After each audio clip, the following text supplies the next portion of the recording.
La vie est une suite constante d'expériences. Plus on en fait, mieux c'est. Nous sommes Selma et Swazik de Séraphin.légal. Avec Parole de juriste, nous vous proposons de décortiquer pour vous les parcours de juristes d'entreprises inspirants. Ils vous partageront leurs réussites, leurs échecs, leurs doutes et tous les conseils utiles aux nouvelles générations de juristes. Notre objectif, vous mettre à disposition toutes les recettes pour progresser dans votre carrière de manière concrète. Bonne écoute!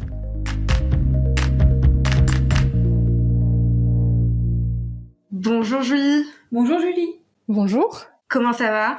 Ça va très bien, impeccable. Bah écoute, nous aussi, ça va très très bien. On est très contente avec Swazik de t'accueillir pour ce nouvel épisode de Parole de juriste. On a beaucoup parlé, entendu parler de toi, et en bien d'ailleurs, depuis qu'on a rejoint toutes les deux Séraphin.légal. Et justement, on a pensé à toi pour le podcast, juste après une recommandation unanime de l'équipe, et notamment de Julien Saint-Flour et d'Alice, avec qui tu as travaillé sur un projet pour le Roi Merlin, sur lequel Séraphin vous accompagnez. Effectivement. Et puis aujourd'hui, justement, l'objectif, ce sera aussi de pouvoir partager ton retour d'expérience, que ce soit sur ta carrière ou encore sur ces types de projets-là. Et je suis sûre que tu pourras justement beaucoup apporter, notamment à toute une communauté de juristes qui souhaitent s'attaquer à ce type de problématique. J'ai hâte de parler et je te laisse te présenter de la manière dont tu le souhaites. Ça marche. Merci encore tout d'abord de m'avoir invitée, et puis je suis encore plus ravie que ce soit sur la recommandation de Julien et Alice, avec qui c'était très agréable de travailler. Donc je m'appelle Julie Ledieu, j'ai 30 ans, je suis juriste IT et digital au sein du groupe Decathlon. J'habite à Lille. Je suis originaire des Hauts-de-France. J'ai grandi dans un tout petit village à la campagne, à 1 heure de Lille environ. Et puis j'ai effectué tout mon parcours universitaire à Lille 2. Donc j'ai commencé par une licence en droits européens, et puis j'ai terminé avec un master 2 en droit de la distribution. Chez Decathlon, on a pour habitude de se présenter en finissant par notre sport passion, donc je vais pas déroger à la règle. J'ai fait pas mal d'athlétisme, de saut en hauteur. Okay. J'ai un peu laissé ça de côté dernièrement, et en ce moment, je pratique plutôt la longboard. Voilà. Intéressant. Je pense qu'on peut effectivement pas mal s'entendre sur le longboard, même si c'est vrai. j'utilise j'utilise un cruiser beaucoup plus petit qu'un longboard. Ouais. Ça devient technique là. Oui, on est sur la technique longboard. Ouais. Oui, je te laisse. Puis voilà, j'ai pas mal de projets en parallèle de ma vie pro, et notamment un qui me tient particulièrement à cœur, qui est un projet musical qui s'appelle November Polaroid, et avec lequel j'ai eu l'occasion de sortir un EP, donc un mini-album, et puis qui m'a permis aussi de faire quelques chouettes dates de concert dans de belles salles lilloises. Alors ça va peut-être pas parler à tout le monde, mais on a notamment joué en première partie de Fleet Foxes, qui est un groupe de folk qui est originaire de Seattle et qui est pas mal reconnu.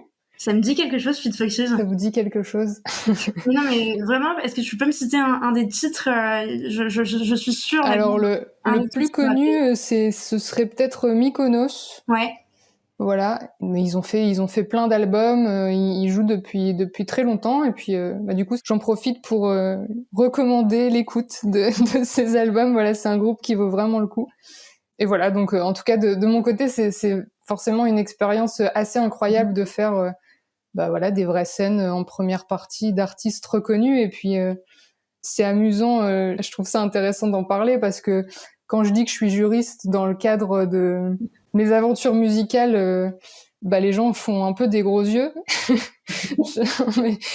Comment tu peux être à la fois créatif et juriste? Pourtant, c'est des gens qui ont le nez dans les livres. Enfin, toutes ces images un peu vieillottes du métier de juriste. Et puis, en même temps, quand je dis à mes collègues que je fais de la musique, c'est vrai que le parallèle est pas toujours facile à envisager, mais moi, je trouve qu'il y a plein de passerelles, parce que la créativité, pour moi, ça fait partie intégrante du métier de juriste. Puis voilà, il y a les aspects aussi de rigueur. Enfin, il y a plein de choses qu'on retrouve à la fois dans la musique, je pense, et dans le métier de juriste. Et ça fait quoi de faire une première partie de concert Ça fait peur. Ouais. Ça fait d'abord très peur. Bah, quand on t'appelle pour te proposer ce genre de truc avec un groupe que t'admires, ben t'es à la fois excité et très angoissé. Enfin, moi, c'est comme ça que je l'ai vécu. L'angoisse dure jusqu'au jour du concert, hein, globalement, parce que l'idée, c'est d'être prête. Et puis, après, une fois qu'on est sur scène, franchement, on oublie un peu tout ça et juste on profite. Ça fait toujours peur parce qu'il y a plein de gens devant nous qui s'apprêtent à écouter quelque chose qu'on fait et qui nous tient à cœur. Et tu joues quel instrument de musique ? Alors moi, je fais de la guitare et je chante. D'accord. Et on est deux en fait. On est deux à faire guitare-chant. Et on a quelques percussions aussi pour nous accompagner. Et est-ce qu'on peut te retrouver sur Spotify, Deezer ou toutes les autres plateformes d'écoute ? Tout à fait. C'était pas forcément l'objet de faire la pub, mais puisque tu demandes, effectivement, on peut nous retrouver sur toutes les plateformes de streaming. Ouais. On rajoutera tout ça dans la description de l'épisode. C'est gentil. Ma carrière va décoller, je pense. Je pense que c'est le début de la gloire pour toi. C'est ça, grâce à vous. Et est-ce que je peux en déduire que lorsque tu étais enfant, tu voulais être sur scène ou pas du tout ? Alors, je voulais pas encore être rockstar à l'époque. Non, pas encore. C'est venu un peu plus tard et en fait je suis pas sûre que j'aimerais vraiment en faire mon métier parce que la démarche est quand même très différente de faire quelque chose pour le plaisir et de le faire pour en vivre. Non, moi quand j'étais enfant, j'ai longtemps voulu être le soleil, ce qui est un petit peu bizarre. Voilà. Donc j'avoue que les raisons pour lesquelles je souhaitais à cette époque être le soleil m'échappent un peu aujourd'hui. Tu voulais illuminer la vie de ta famille. Peut-être. En tout cas, à cette époque-là, ça avait beaucoup de sens pour moi. Et non, en termes de métier, je suis passée par astronaute. Puis après, j'ai eu une période pilote d'avion. Alors, papa était dans l'armée de l'air. Ça a sûrement joué. On s'inspire toujours un peu des grands quand on est petit. Non, mais le problème après, c'est que j'ai le mal des transports. Donc, quand j'étais petite, 12 heures de voiture, c'était un peu une épreuve. Donc, je vous laisse imaginer si j'étais devenue pilote d'avion. Je crois que j'ai bien fait de renoncer. C'est pas le mal de transport, ça aurait pu passer. Ouais, je suis pas sûre quand même. C'est pas rassurant non plus. Non, puis après, j'adorais bricoler, réparer, démonter les choses, essayer de comprendre comment ça fonctionnait. Donc, comme un juriste. Bah, c'est ça, je me dis que j'ai pas tout raté. Ça correspond quand même un peu à la façon dont je voyais la vie quand j'étais enfant. Ok. Moi, ce qui m'intéresse aussi, c'est de savoir comment on trouve le temps, et après on passera plutôt sur ta carrière de juriste, mais comment on trouve le temps d'exercer à la fois un métier de juriste et de faire de la musique à côté. Est-ce que tu as eu une volonté à un moment de l'exercer peut-être un peu plus professionnellement, même si tu ne voulais pas en faire ta carrière, ou est-ce que au contraire c'est juste une sorte de hobby que tu fais, que tu exerces le week-end et en fin de journée? En fait, c'est un peu entre les deux. C'est pas juste un hobby parce que clairement, quand on a eu ce projet de sortir un EP, de tourner un peu, de faire des dates, faut forcément passer par une phase où tu dois t'organiser, où ça prend beaucoup de place, où ça prend du temps, et où ça prend du temps sur des choses qui te font pas tellement vibrer, parce que la partie cool, c'est quand tu joues devant des gens, forcément, quand t'enregistres, quand tu crées. La partie booking, la partie communication, c'est des choses un peu moins intuitives et qu'on fait parce qu'il faut. Donc c'est un peu plus qu'un hobby, à la fois le fait d'en faire un métier, je trouve que c'est encore une démarche différente, et puis il y a une grosse part forcément d'aléatoire, puisque tout le monde n'a pas l'occasion, même si on a la volonté de le faire. Et comment on trouve le temps, c'est pas toujours facile.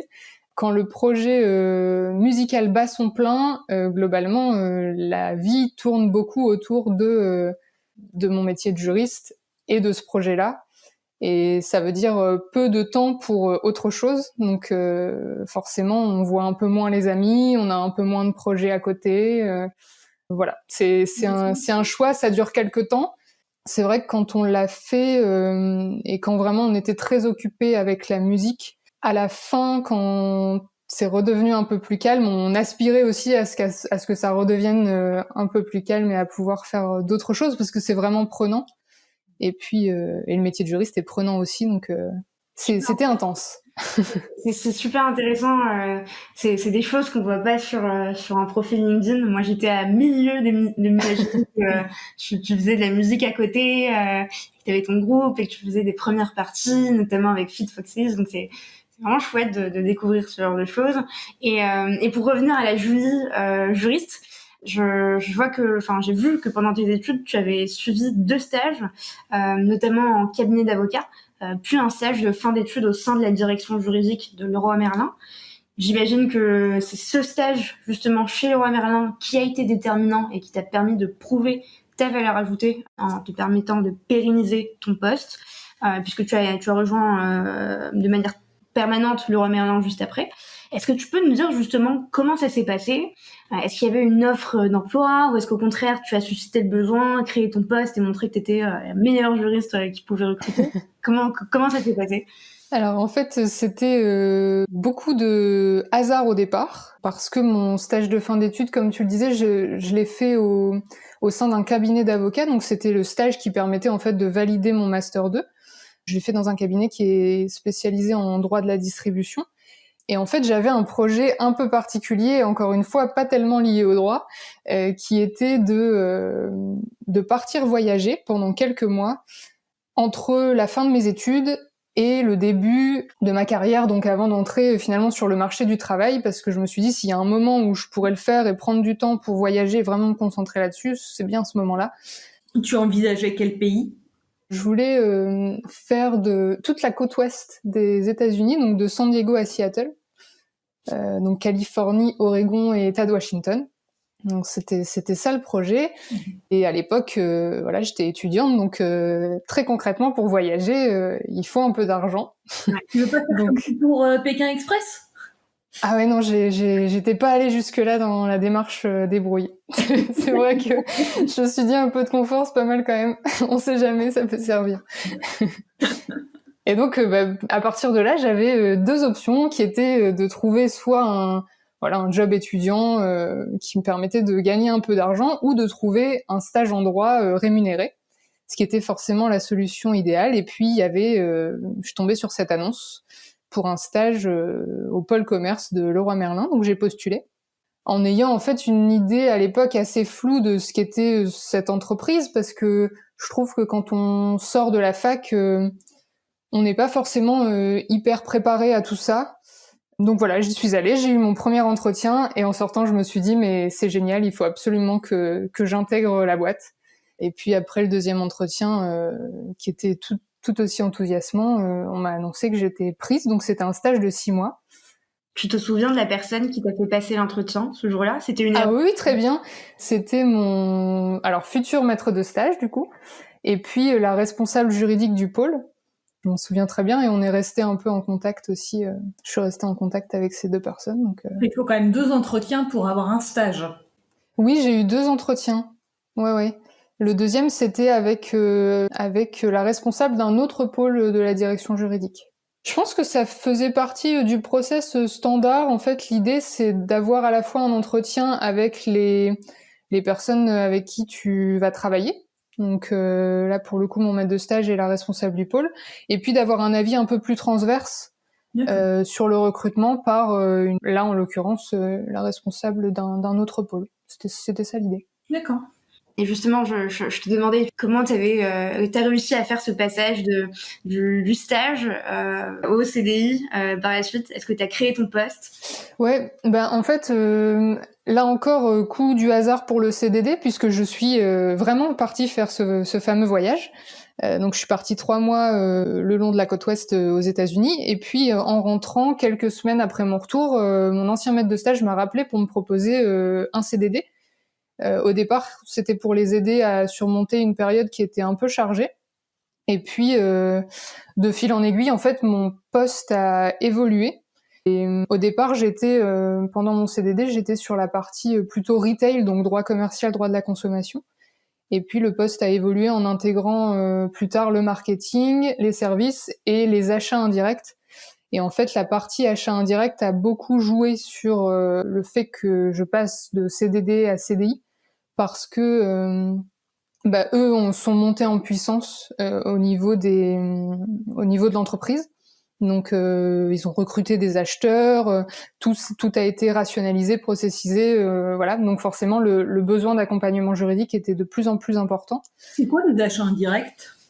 Les achats indirects, c'est tous les achats qui sont non marchands.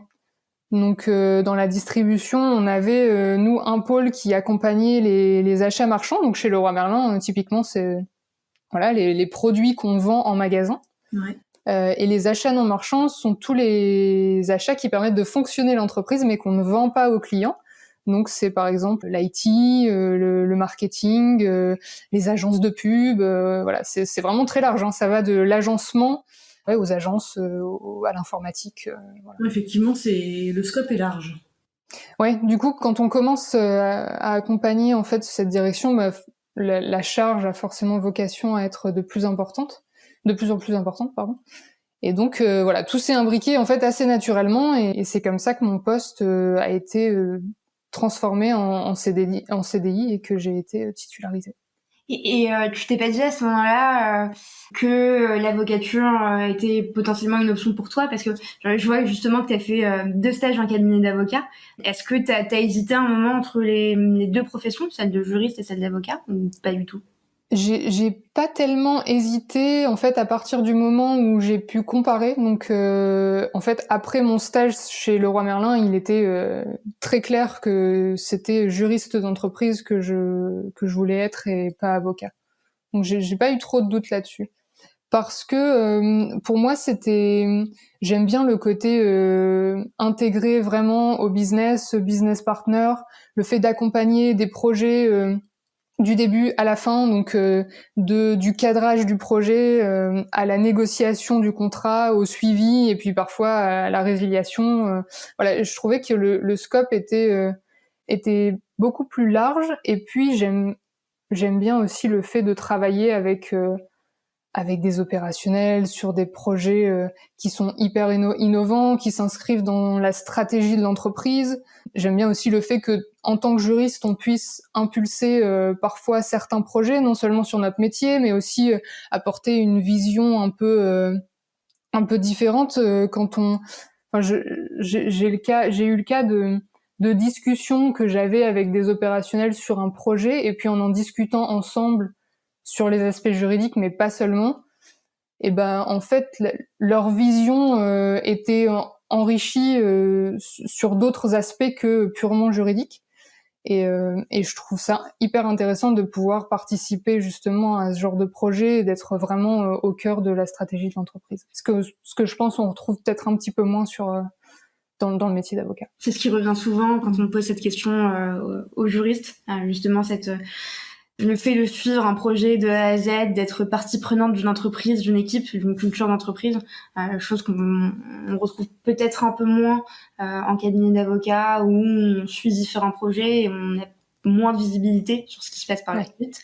Et puis on connaît moins les opérationnels, donc ils se livrent un peu moins parfois. Enfin moi, je n'ai pas voulu faire avocat pour les mêmes raisons que toi, donc je comprends parfaitement. Ouais, c'est vrai que la relation de proximité qu'on peut avoir avec les opérationnels, elle est enrichissante, et je trouve même d'un point de vue personnel, parce que les études de droit ont tendance à nous centrer beaucoup sur le droit en fait.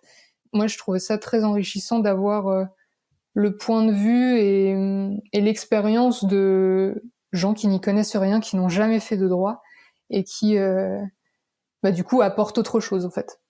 Et ce qui est intéressant aussi, c'est que dans ton parcours, tu as fait très souvent des choses qui n'avaient pas nécessairement de rapport avec le droit, puisque au-delà de tes missions auprès du département marketing, achat indirect, service, retail, purement juridique, tu as aussi pu développer des compétences en termes de gestion de projet, pour digitaliser les processus métiers des directions juridiques, que ce soit chez Leroy Merlin ou encore aujourd'hui chez Decathlon. Et justement, nous, chez Séraphin, on te connaît à travers ce type de projet-là, notamment d'accompagnement juridique des magasins via une technologie en particulier qui sont donc les Legal Bots. Comment on se prépare à ce type de projets qui sont finalement totalement différents des projets strictement juridiques et de surcroît sans avoir nécessairement eu de formation en gestion de projet IT.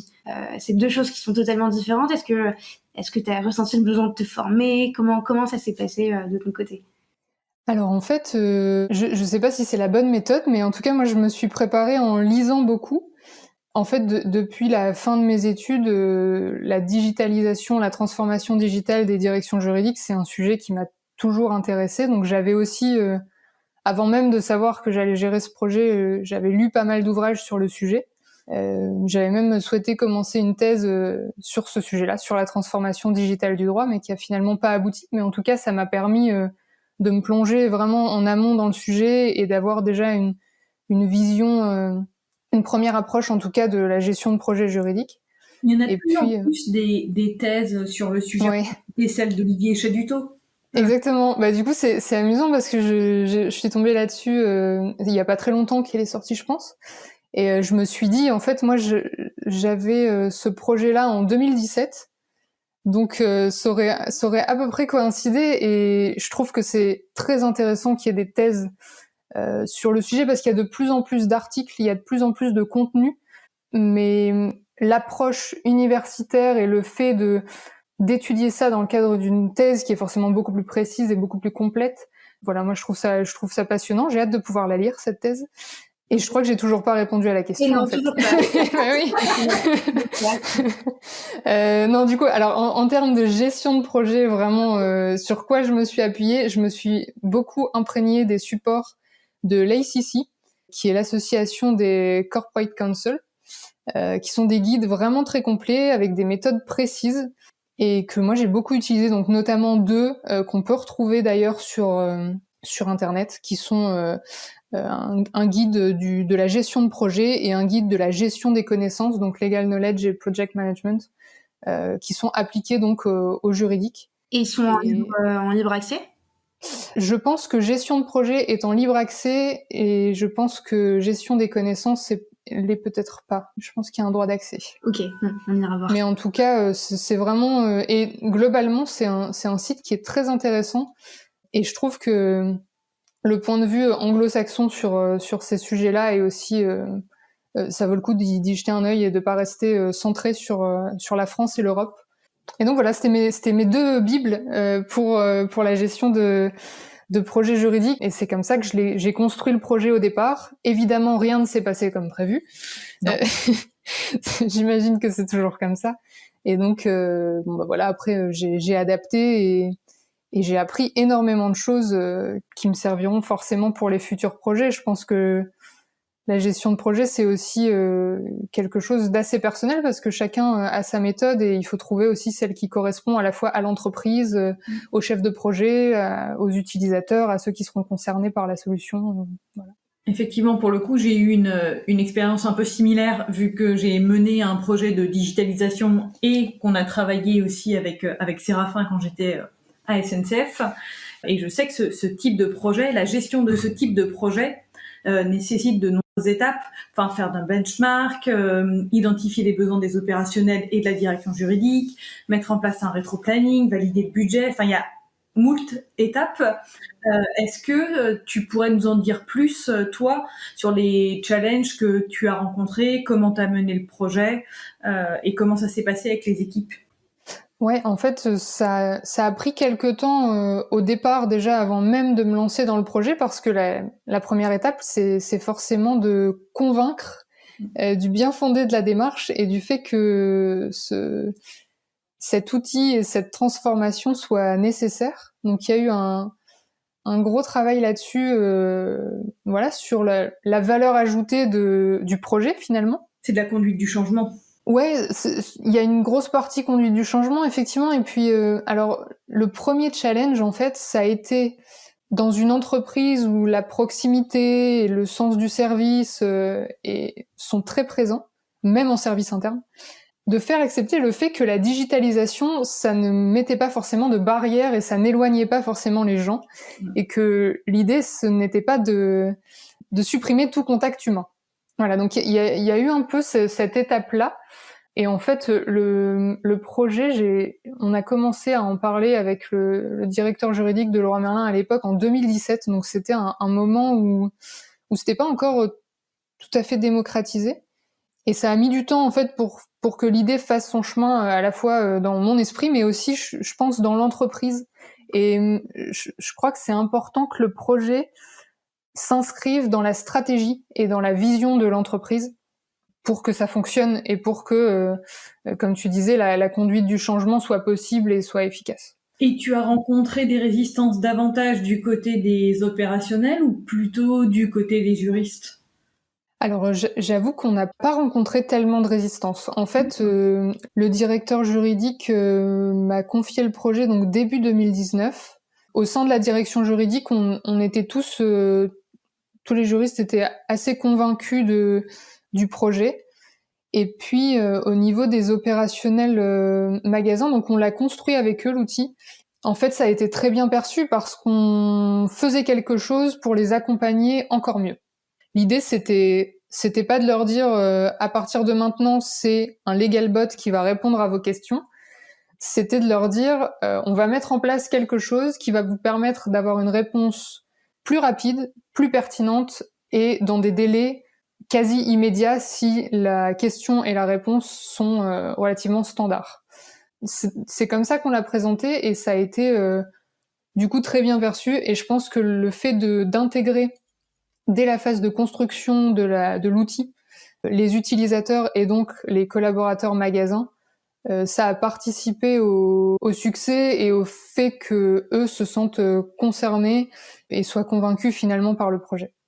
Et j'imagine que tu as dû nécessairement en discuter avec certains de tes confrères ou de tes consoeurs qui sont déjà passés par ce même type de projet, éventuellement, en leur demandant quelles étaient leurs bonnes pratiques.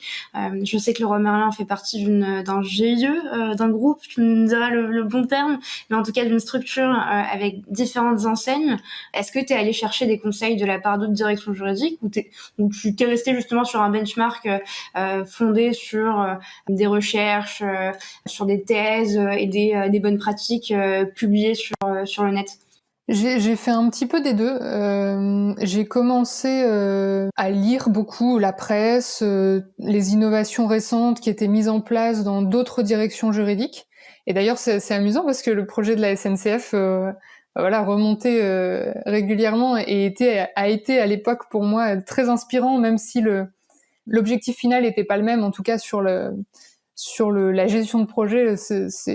J'avais lu pas mal de trucs à l'époque là-dessus.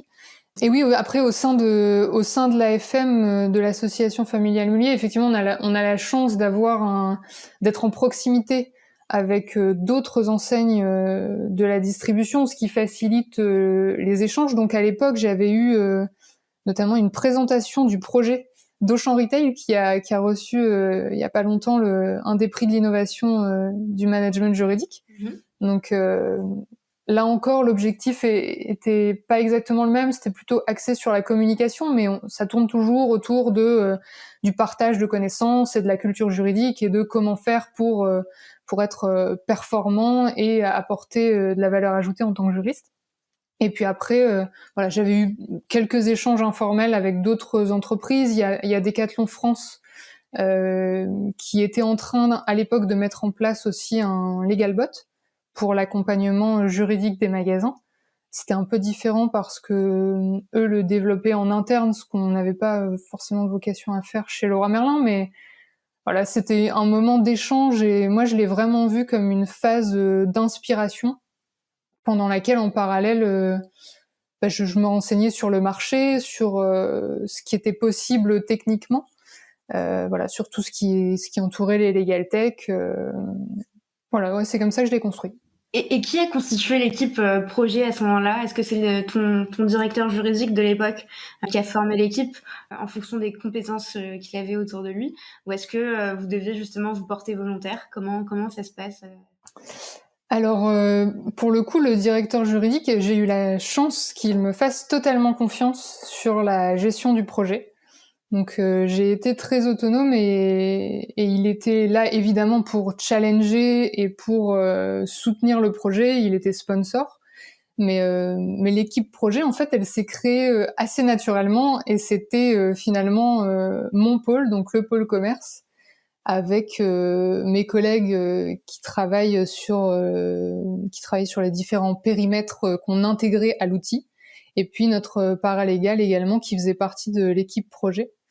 Donc on était 5, Anne, Muriel, Amel et Philippine, et on a en fait on a travaillé surtout ensemble sur la partie qui était plutôt liée à l'identification des besoins et à la partie gestion des connaissances, à la partie voilà, comment on partageait nos process, comment on partageait notre expertise, comment on faisait pour que, plutôt que d'avoir quelqu'un qui répond au téléphone ou qui répond à un mail avec voilà, pour accompagner juridiquement les opérationnels, comment on faisait pour que ça se soit plus rationalisé et plus optimisé et pour que ce soit plus efficace finalement pour nos opérationnels en magasin.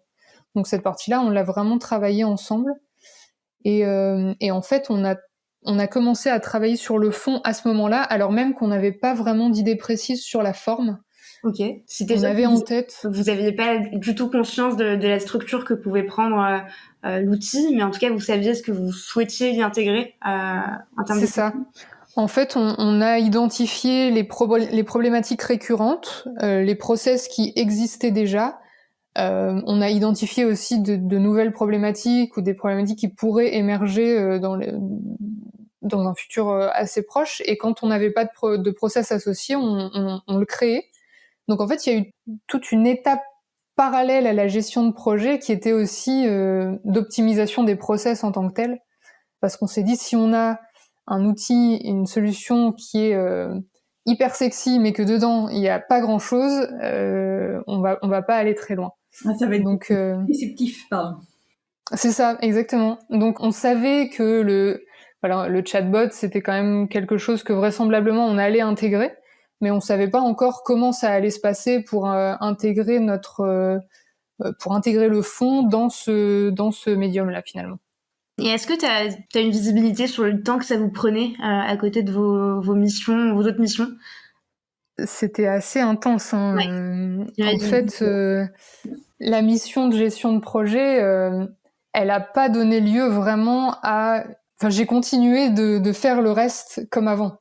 Donc, c'est-à-dire que c'est quand même un truc où il faut être un peu passionné et il faut avoir envie de le faire parce qu'il faut avoir conscience que ça va prendre beaucoup de temps et que voilà, ça va être une période intense avec à la fin un projet qui est forcément hyper enfin forcément quand ça fonctionne qui est satisfaisant en tout cas, mais ouais, c'est une période intense et puis en plus on jongle entre du juridique pur et puis la partie gestion de projet qui est quand même assez éloignée. En tout cas, c'est une gymnastique intellectuelle qui est pas la même. Donc c'est vrai que c'est prenant, c'est intense, mais c'est ça qui fait que c'est passionnant aussi. Et justement, est-ce que au moment où vous avez dû sélectionner les prestataires, comment se passait le processus de prise de décision? Est-ce que c'était la direction juridique qui devait valider le prestataire ou c'était plutôt basé sur la décision d'un autre département ou de votre direction générale? Comment ça se passe à ce moment-là? Alors en fait, on a eu plusieurs étapes de validation. Donc le choix du prestataire, l'appel d'offres, c'est l'équipe projet qui l'a mené. Et donc nous, on a fait un choix et on a proposé ce choix au directeur juridique, en l'argumentant évidemment, en démontrant pourquoi Séraphin était le meilleur choix pour le coup. Et dire ça autant que tu veux. Donc ça c'était la première étape, la validation du directeur juridique qui était sponsor du projet. Ensuite on a dû valider le budget. Donc ça c'était plutôt avec l'équipe du contrôle financier. Et puis une étape qu'on avait un peu oubliée, parce qu'on ne savait pas forcément que c'était une étape indispensable, mais qu'il l'est. Et c'est la validation par... alors c'est un département un peu particulier qui, en gros, chez Leroy Merlin, est chargé de valider les projets IT pour s'assurer notamment qu'il y a pas que l'impact sur le SI peut être validé et que tout va bien s'imbriquer et que l'outil ne va pas remettre en question la sécurité informatique de l'entreprise. Enfin voilà, toutes ces choses hyper importantes, mais qu'on n'avait pas envisagé. Donc en fait, on est passé devant une commission donc, qui nous demande de présenter le projet, de démontrer pourquoi c'est nécessaire, quelle est la valeur ajoutée, quel est le ROI. Ça, c'est pas une étape facile sur un outil comme ça. Donc, c'est un exercice très intéressant, mais pas très facile non plus. Et c'était pour nous la dernière étape. Donc, et j'ai trouvé que c'était un moment assez amusant parce qu'en fait, en tant que juriste, il nous arrive parfois de râler un peu en disant mais les opérationnels respectent pas les process, c'est pas comme ça qu'on l'avait envisagé, vraiment ils font pas d'efforts. Et en fait on se rend compte que parfois même avec la meilleure volonté du monde, si les process sont pas communiqués ou mal communiqués, et ben forcément les gens peuvent pas les respecter même s'ils en ont envie. Donc je me suis retrouvée un peu dans cette position et je me suis rappelé que la communication des process, c'était à peu près tout aussi important que leur création. Donc voilà, c'était un peu la leçon sur les étapes de validation. Et est-ce que tu pourrais nous dire combien de temps ça a pris entre le moment où vous avez eu l'idée de lancer cet appel d'offres et jusqu'à le choix final, en fait, l'annonce, on va dire, au prestataire? À l'annonce au prestataire, j'ai plus exactement en tête, mais je dirais quelque chose comme 3 ou 4 mois. Ouais. C'est ça. Mais parce que je voulais aussi prendre le temps de vraiment mûrir le projet. Après, là-dedans, j'inclus la phase de benchmark, de réflexion, d'inspiration. Donc l'appel d'offres en tant que tel, je pense que globalement, ça a été quand même assez rapide. Et puis Julien et Alice ont été aussi très réactifs et ont en fait répondu rapidement aux besoins. Donc ça a été assez fluide de ce côté-là. Ouais. Et à partir du moment, enfin, je vais reposer la même question, mais le délai entre du moment, où le prestataire a été choisi, où Séraphin a été choisi, et le moment du lancement de la solution, ça a pris combien de temps? En fait, en tout, ça a pris exactement 1 an. Ouais. Du moment où on a commencé le projet jusqu'à la communication et le lancement de l'outil en magasin, on était sur 1 an, donc 1 an moins 3-4 mois, donc ça fait à peu près 9 mois de construction avec Séraphin, voilà, de mise en place, de préparation, ouais, à peu près 9 mois. Et justement, Julie, aujourd'hui, cette expérience, elle te permet de faire partie d'une équipe projet encore aujourd'hui chez Decathlon, notamment pour l'intégration d'un outil de gestion de contrat. J'imagine que vous devez être en plein process, donc je vais pas nécessairement te poser des questions sur ce projet-là, mais est-ce que vous avez une fonction LegalOps qui est totalement dédiée à ça aujourd'hui chez Decathlon, ou est-ce que vous justement vous occupez ces missions à côté de vos missions, de vos autres missions qui sont strictement juridiques? Alors on a une fonction de LegalOps qui a été créée tout récemment et qui a été pourvue en interne, donc c'est le début.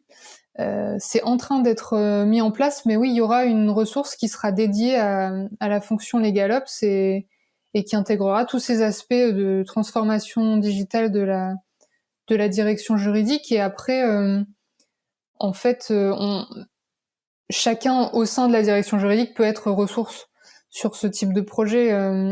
Là, par exemple, mon rôle sur l'outil de contract management, il est différent de celui que j'avais chez Leroy Merlin, puisque je suis pas chef de projet. Je suis vraiment ressource sur la partie IT et digital. Et donc on a l'équipe projet en fait est constituée d'une chef de projet et de plusieurs personnes ressources dans les pôles dans les équipes qui sont majoritairement impactées au sein de la direction juridique par cet outil. Donc voilà. Et justement, de manière un peu plus générale, on voit de plus en plus d'entreprises qui souhaitent digitaliser la direction juridique. Est-ce que toi, tu aurais des conseils à donner pour les personnes qui souhaiteraient mener ce type de projet ? Je pense que c'est indispensable en amont d'être curieux, d'aller voir, d'aller comprendre comment ça se passe ailleurs, quelles sont les propositions, voilà, de s'inspirer, parce que, à mon sens, c'est ce qui fait émerger des idées innovantes. Et puis, d'être en veille aussi sur le marché et sur l'environnement legal tech.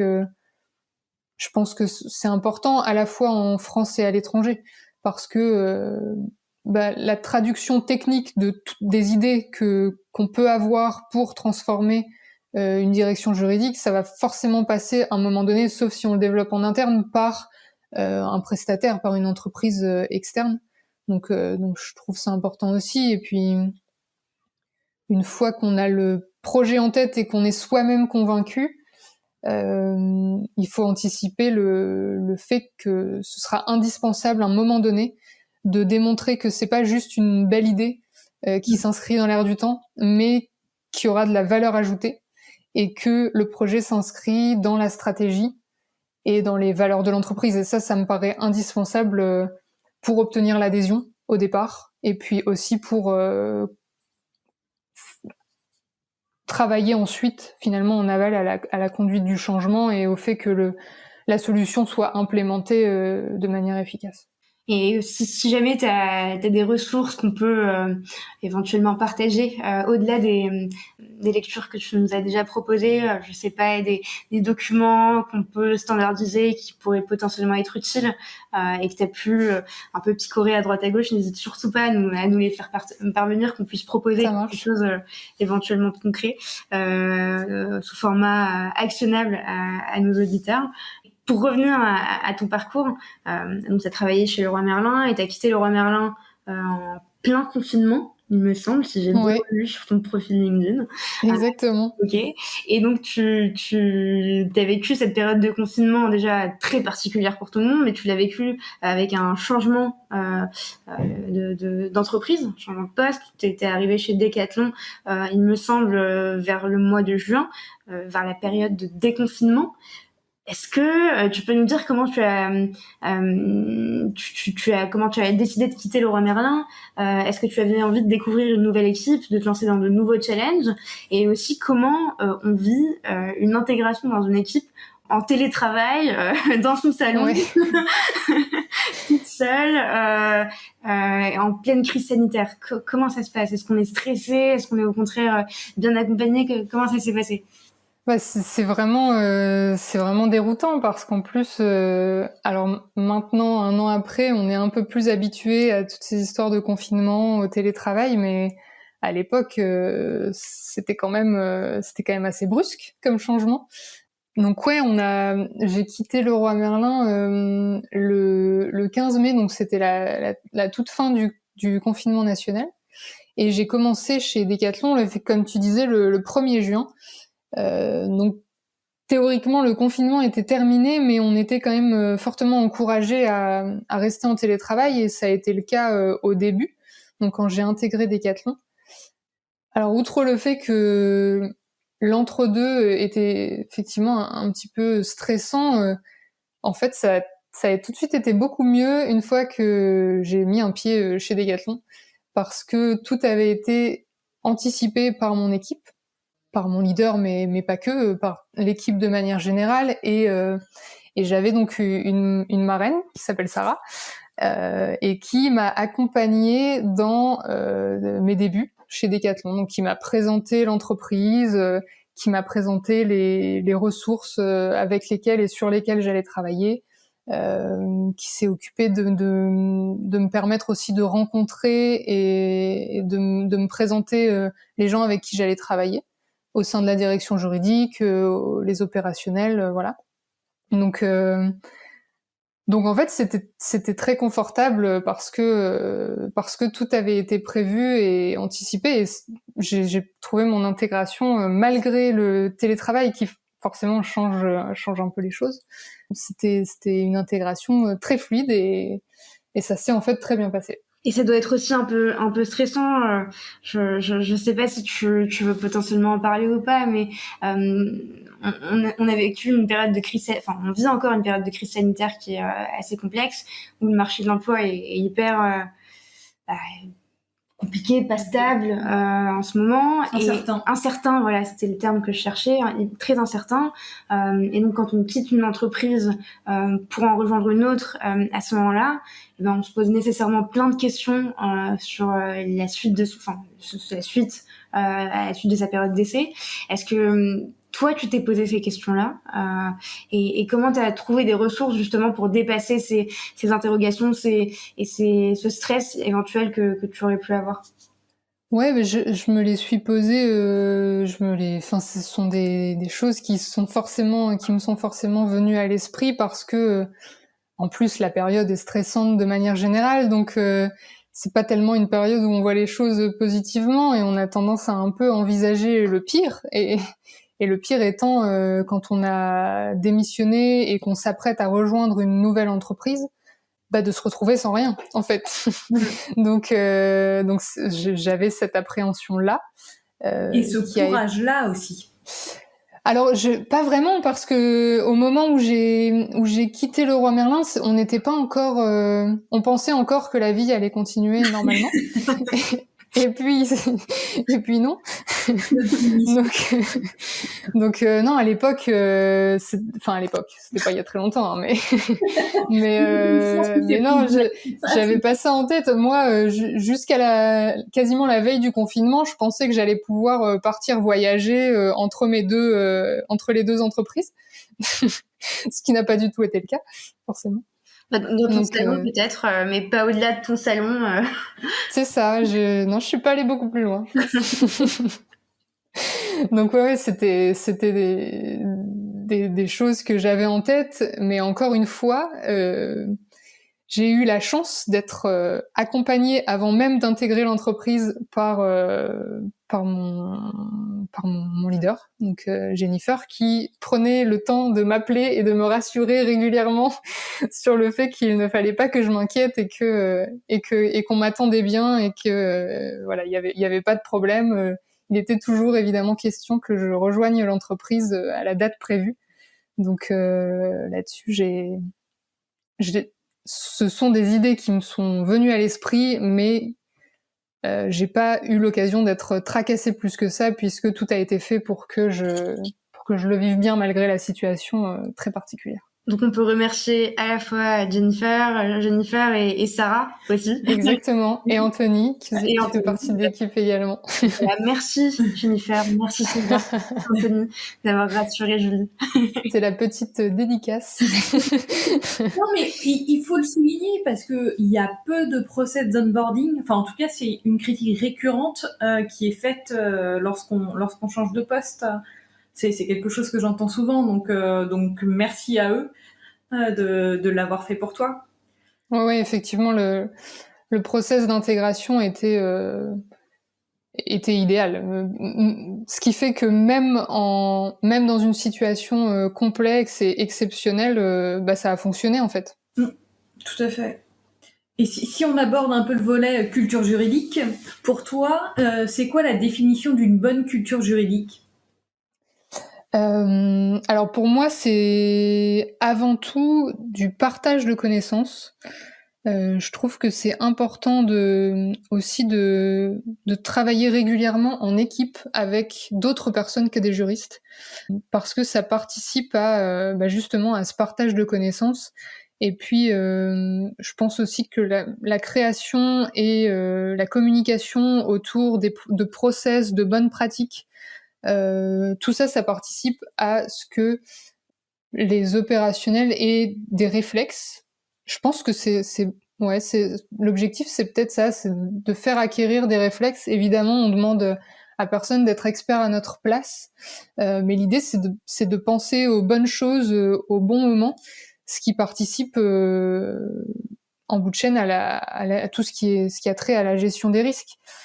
Ça, c'est plutôt côté fond, mais encore une fois, la forme, elle est très importante et parfois on a tendance en tant que juriste à la négliger parce que on nous l'apprend pas à la fac.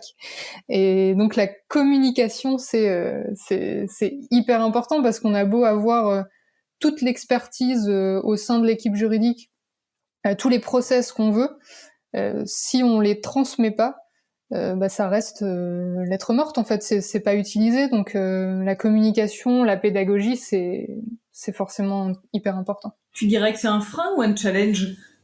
La communication? Oui. Ah non, c'est un challenge.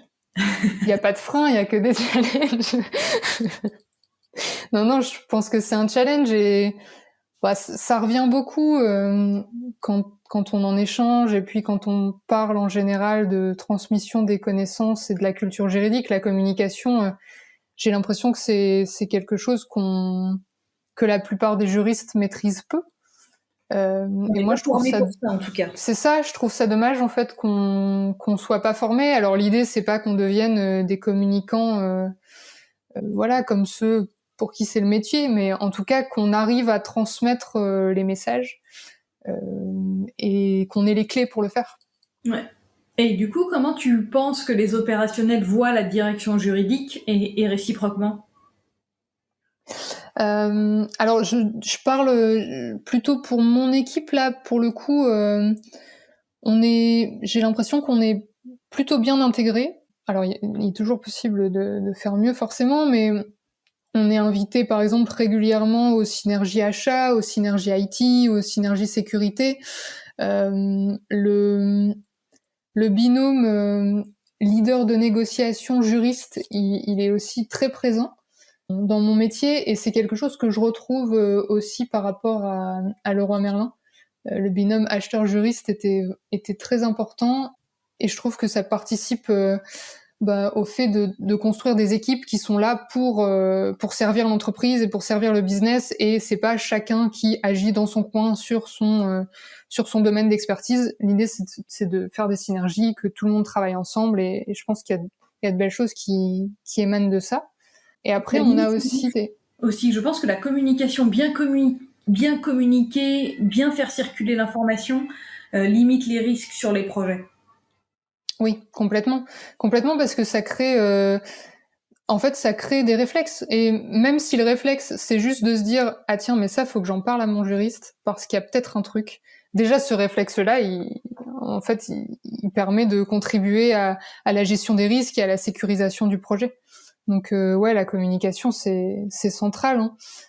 Et après nous on a aussi la chance d'avoir pas mal de missions qui nécessitent de travailler en binôme. Donc je pense par exemple on a un plan assurance sécurité qui a été rédigé en binôme avec un juriste Anthony et le responsable sécurité.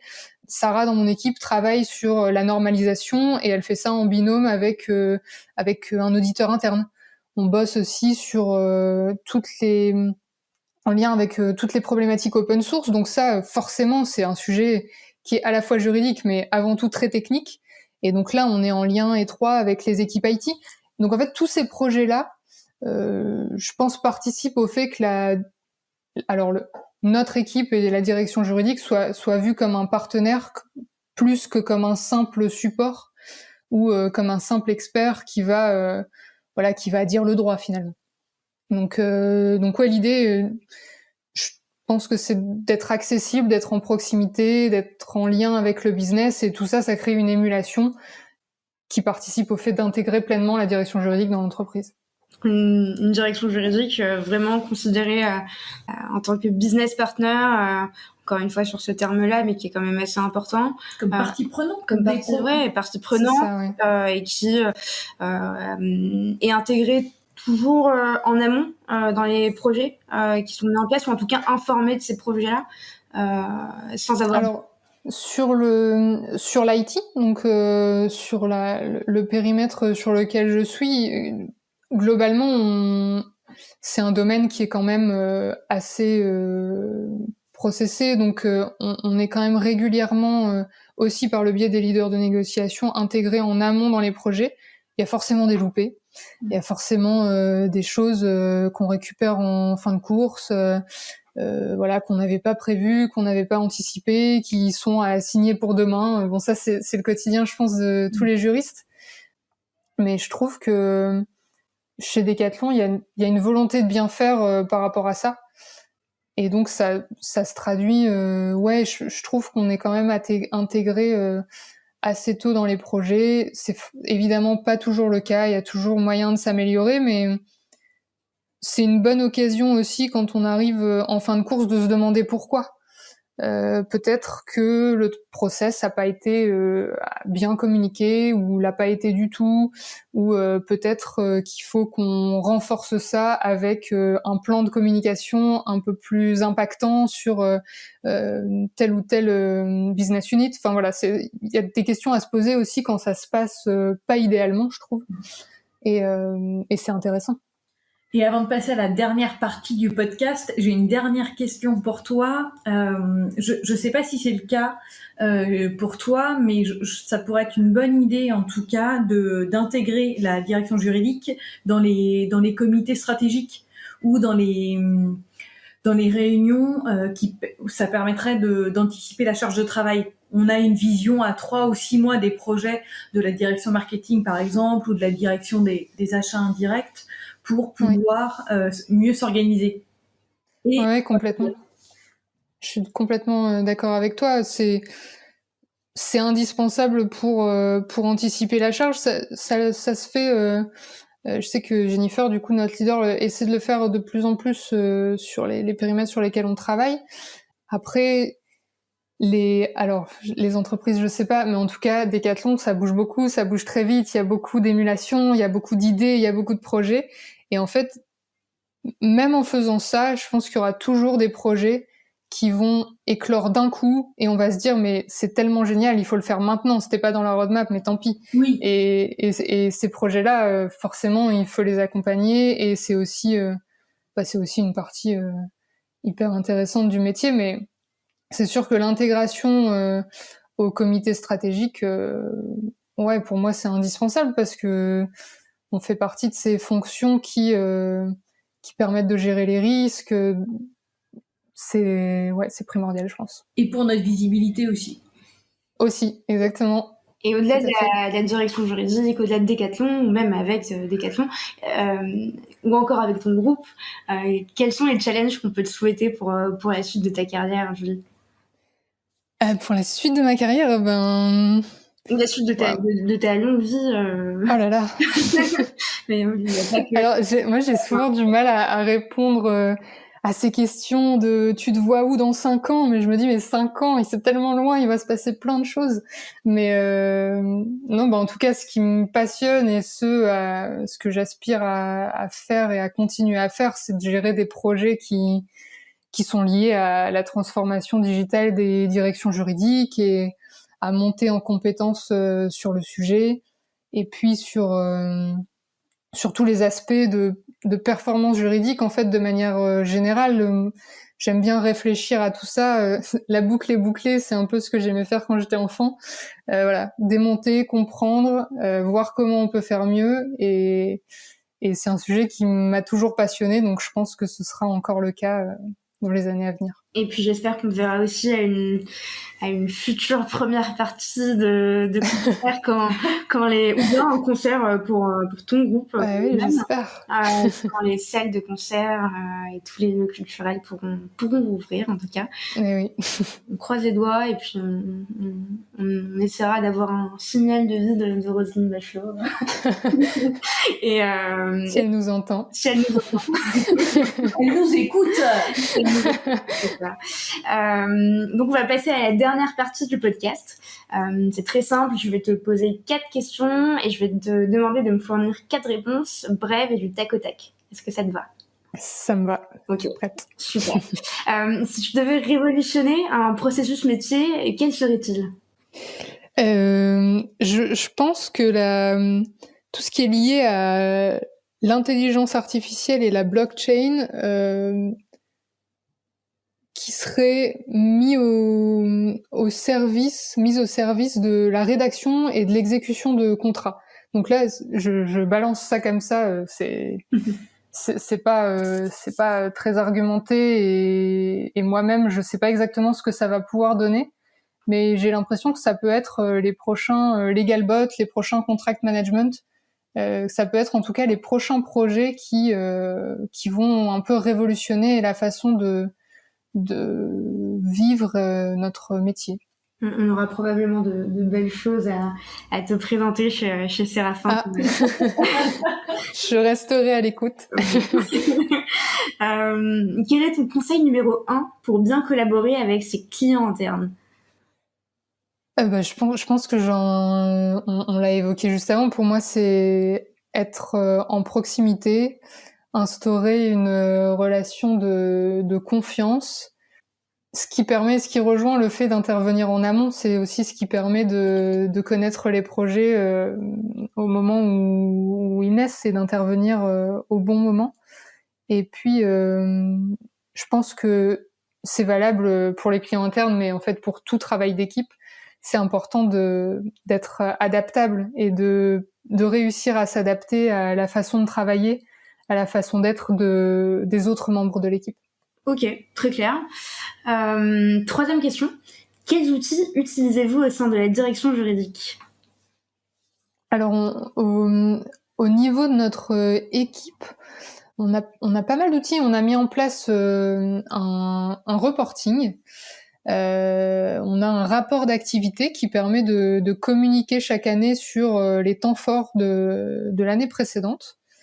On a aussi un plan de communication donc qui intègre par exemple le rapport d'activité, mais aussi d'autres actions qu'on peut mener pour justement créer de la proximité, créer de la transmission, du partage de connaissances. On va bientôt mettre en place ce qu'on appelle un playbook contrat, qui est en gros une sorte de notice à la négociation contractuelle avec les clauses de notre contrat type qui sont à la fois expliquées et pour chaque clause un peu la latitude de négo qu'on a sur chaque contrat, sur chaque clause. Voilà, qu'est-ce que je peux citer d'autre? On a une offre de service que je peux peut-être lier à ce qu'on appelle notre book, donc qui reprend les actions principales qu'on mène, nos missions, notre répartition, nos différents périmètres, ce sur quoi on intervient, ce sur quoi en fait on peut accompagner le reste de l'entreprise. Une sorte de brochure de la direction juridique. C'est ça, c'est un peu ça. Et puis on commence un peu pour les formations aussi à intégrer des modules e-learning.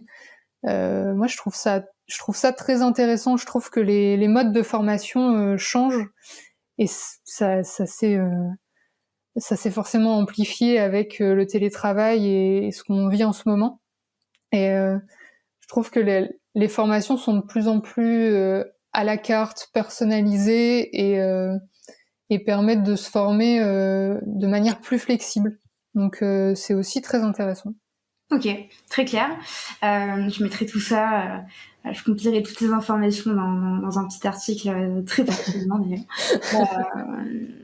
Quatrième et dernière question, ma question préférée.